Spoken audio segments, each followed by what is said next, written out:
Hello everyone, Pallytime here with TGN.TV. In today's video, you guys are going to be looking at some recent footage from the Crysis 3 open multiplayer beta nonsense that's been going on for a few days. I wanted to get this video out to you sooner, but I've been sick and blaming all of my procrastination on that. But this was like my second game I played once the game was actually released, once the beta was actually released. I just wanted to give you guys my first impressions right out of the box, tell you what I think about it. I have played a few games after this, so I do have a slight idea of what's going on, but I'm no pro or anything. Most of the shooters that I play on my personal channel, I've been actually using a gamepad for it just because I prefer recording using a gamepad. There's a lot less noise over the mic, so having to actually use a mouse and keyboard again was throwing me off a little bit, but I don't think you could tell too very much in this. But first things first, does the multiplayer feel like a Crysis game? I really think it does. I just played through Crysis 2 on my channel, getting ready for Crysis 3. I had never played it before. I actually didn't get a chance to play any of the multiplayer, but I'll talk about that a little bit more as we go on. But does it feel like a Crysis game? Yes. You have your armor ability that'll soak up a bit of damage, and there's actually, for the newer players I'm assuming, there's actually part of your weapon loadout that you can equip that when you start to get hit, it'll automatically bring up your armor, like kind of as a, hey noob, you're getting shot in the side of the face, why don't you put your armor up type of precaution. Now that does have some disadvantages to it. For instance, a skilled player would be able to hit their armor much faster, take a lot less damage, blah blah blah, that kind of thing. So it makes the game easier, but you're not going to outgun a skilled player with it, basically, is what I got away from that. But you have your armor ability, you have your cloaking ability. You'll see me doing my cloaking ability a lot in this game. In this particular video, I was using the sniper loadout. So my whole goal in the footage that you're seeing on the screen is simply trying to support my teammates as they are going in and trying to do the objective. The game type we're playing on the screen here, basically what happens is, excuse me, I'm not feeling very well. This ship will fly around the map and it'll drop this, basically this package off, and from what I understand, your team has to surround that package, and it kind of turns into like this moving King of the Hill type thing. That's at least how I took that's what I took away from it. It turns into like this mobile King of the Hill, and your team needs to stand in the circle. It'll change to your team's color, and while it's your team's color, your whole team gains points. That's what I think is going on, at least. But yeah, my whole goal was to sit around, protect my teammates as they're going into these things, and try to be the most efficient killer as possible. Just trying to get used to the game, because remember, this was only the second game that I played. As far as the visuals go, I was actually a little disappointed, if I'm totally honest. This is on the Crytek 3 engine, the same engine. That was a good double kill.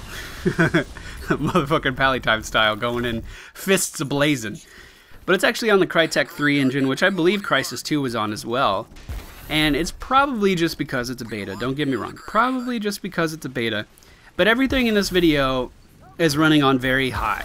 Everything is on very high, minus a little bit of anti-aliasing, because I wanted to keep my frame rate above like 45, because it is a shooter after all. You need that high frame rates to be competitive in shooters. But I wasn't really impressed with this particular map as far as the visuals go. It kind of reminded me, I'm gonna get some crap for saying this, it kind of reminded me of Gears of War, where it was a lot of one color. It was a lot of green. And in Gears of War, it was a lot of brown. And I didn't really quite understand that. There's that guy kneeling on the ground right behind me there. He just kind of hangs out for the rest of the video. He becomes part of the scenery after he dies. Right now, you can actually see me using my super jump ability. You have two different types of jumps, and I actually really like that. You have your normal jump, which is just a tiny little hop off the ground, and then you also have a super jump ability. Now this was in Crysis 2 and this was also in Crysis 1, but at least on the multiplayer, that super jump does not affect your suit's energy. Whenever you use any type of your suit options in Crysis 2 during the single player campaign, it would drain your suit's energy. But the only thing in multiplayer for Crysis 3 that drains the energy is the armor and the cloaking. So you can actually have unlimited sprint And you can actually do an unlimited amount of these super jumps, at least in this current iteration of the beta. You can see right there, someone called down a mech suit. Now, I'm not sure if that's like a kill streak reward or something. A little bit later on in the video, you actually see 2 guys on the enemy team flying around in a helicopter using these heavy machine guns to fire down on people below them. And I thought that was really, really cool. As what has become the norm in the game genre, you get a kill cam whenever you die. You get to see how the person killed you. And one thing I actually really like is that at the end of the game, I thought this was pretty cool. At the end of the game, it takes what the game considered your best moments. It takes like a highlight reel of what you did while you were playing and kind of shows it to you again at the end, just in case you missed it. Just in case you missed how good you were. They like to play it for you again. But as far as the weapon goes, the weapons available at the beginning at least, I've used the light machine gun and I've used the sniper rifle so far. And I would have to say that the sniper rifle definitely does feel really, really responsive. It shoots where I want it to typically. Again, I'm a little rusty with the mouse and keyboard shooters, but it typically seems like it does what I want. I don't think it's going to turn into one of those guns where you're walking forward and your gun just shoots wherever the hell it wants to because you're moving. It doesn't seem like movement has very much of an effect on it. That being said, maybe it was just my playstyle. I hated the light machine gun. It just did not do anything for me. Excuse me, had to take a sip of water. That sore throat and all that shit. Gotta love having the flu. Gotta love having the flu. But I actually ended up getting a really, really good score in this game, so I hope you guys actually enjoy the footage on the screen. This wasn't something where I was like, oh, I'm just going to record this game and make a video out of it. I mean, I really wanted to at least try to entertain you guys with what you see. This plane here was actually a really, really cool aspect of the map, and I'll actually use that to lead into another aspect of the map. I really liked the way this map was designed. It seems like in some areas it's far too open, but at the same time, we're going to use that plane as the example. You can get up on that and you just have so many cool lines of sight for sniping and like shooting down on enemy players that are just solely focusing on the objective and really supporting your team in a meaningful way from up there. And add in the cloak ability, and you really actually get a sense that you're covertly going around a map in multiplayer. And I think that's a hard thing to do.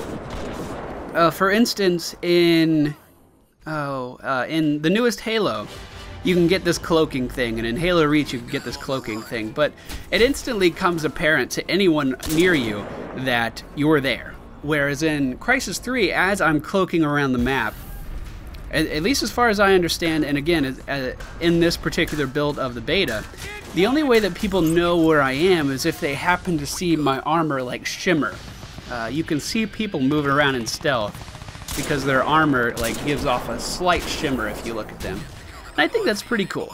It's hard to mix stealth and multiplayer into the same thing. But again, with my very, very limited experiences in the beta so far, I really think they did a good job. And you saw that guy on the edge of that plane there. I'm not going to take that death. That's like my favorite spot on this map. So I'm actually going to flank him here and hit him in the back of the head a little bit. But earlier I was talking about what may potentially be a kill streak.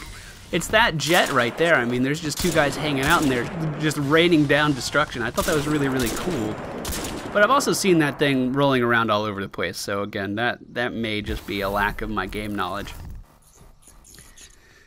But this particular game type, I think as long as your teammates are playing the objective, it actually gives you a lot of freedom on how you want to play. I mean, you can run in, you can defend that. Actually, the objective looks like you can rip off a piece of it and use it as a shield. I think someone was doing that earlier on the enemy team. You can rip off a piece of that objective and use it as a shield and kind of hunker down and play defensive on top of that point if you wanted to. So even in these open areas, even if it's an area without cover, you can make your own cover with that shield. I thought that was a really cool idea.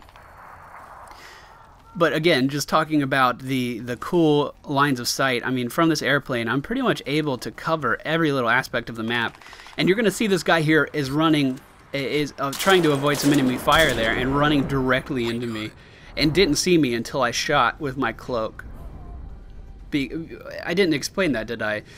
When you have your armor up, if you take damage, it starts to drain energy from your armor. And the same thing with cloak. As you move around with your cloak, the faster you're moving, the more energy it's going to drain. And if you fire with your weapon, it's actually going to rapidly deplete that energy. So you might be able to fire one shot with your cloak up. Oh, I'm out of time. I probably could have talked a little bit more about this game. I hope you guys enjoyed my insights while we were here. I ended up doing pretty damn well. I got 20 kills, 1 assist, and 3 deaths. Now, I didn't play the objective very much, but I was covering my teammates that were playing the objective. And here's the little bit of the highlight reel. It seems kind of just all over the place right now, but I think could be pretty cool. This was definitely... That wasn't my favorite part. I did a double kill with my hands, and they're not showing that to me. That's a little weird. But alright guys, that was my first impressions of the Crysis 3 multiplayer beta experience. I really enjoyed it. I didn't know how I'd feel about Crysis beta, or multiplayer for that matter, but it was really, really good. I really had a lot of fun. If you guys want to see a little bit more of what this has to offer, I would be more than happy to bring you back into this world. So please let me know down in the comments if you would like to see more. If you enjoyed today's video, please be sure to hit the thumbs up button. And this has been PallyTime with TGN. Thank you all for watching.